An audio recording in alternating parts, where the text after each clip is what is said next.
So hello everyone, this is once again Viz Conversion na kung saan ang ating FB page at YouTube channel ay nagpo-promote ng pagko-convert ng inyong mga load, click wallet, load card, GGibs, credit card, at marami pang iba papunta nga sa ating mga Gcash. So ngayon, ang feature natin ngayong video is GGibs to Gcash na naman nga ako. So ayan, may chat sa ating FB page. So ngayon is titingin tayo and magtitingin tayo ng ating mga returning customer sa mga GGibs papunta nga sa Gcash. So etong GGibs natin ay nagpa-promote, ayun, GGibs to Gcash. Exactly. So nag-offer na rin po tayo ng meetup sa ating GGibs to Gcash around Metro Manila nga po. So tingnan natin yung convo with our customer. So, narito nga po tayo sa convo with Beatrix Romeo, yung kanyang link sa FB. So, shoutout po sa inyo, and for some confidential information po is blur ako ng mga images na kailangan i-blur kasi nga confidential. So, ayan, nag-chat ulit siya sa akin, napa-convert po ulit. Ibig sabihin, nakapag-convert na siya sa akin before, and we have so much convo before pa. So, yan. Short daw kasi siya sa sahod, and then ayan, nagpa-trade po siya, and yung una ko po, since returning customer na lang po siya, ang hiningi ko na lang pong requirement sa kanya is yung screen recording nga from Gcash papunta nga doon sa GGibs offer.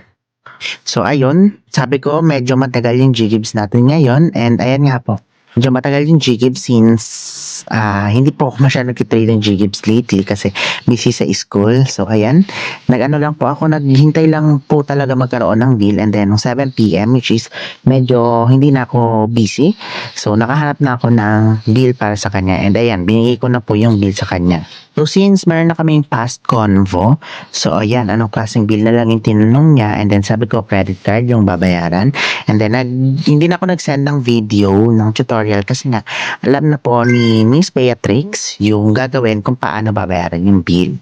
So nung nakapag-send na nga po siya, ayan, humingi na lang ako ng Gcash niya ulit na confirm ko upon sa sinasend nilang screen recording. So, if nag-match yung numbers sa screen recording and Gcash dito, saka ko po sinisend yung payment.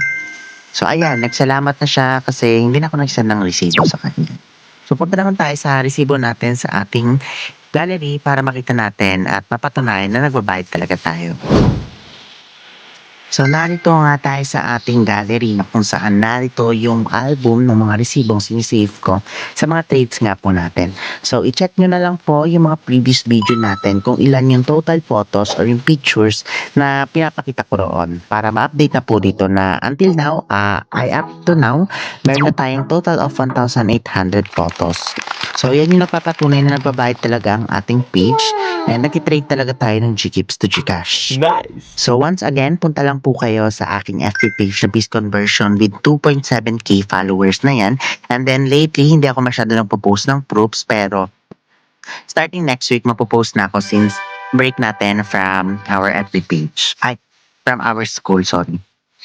So, ayan, all you have to do is to message this page and then re-reply namin kayo as soon as possible na kaya namin makapag-reply and matulungan kayo ma-convert yung mga GGibs nyo to Gcash. So, ayun lang. Maraming salamat and don't forget to subscribe and like this video and mag-comment ka na rin once nakapag-trade ka na sa akin para marami pa tayong matulungan in the future. So, yun lang. Thank you and bye-bye!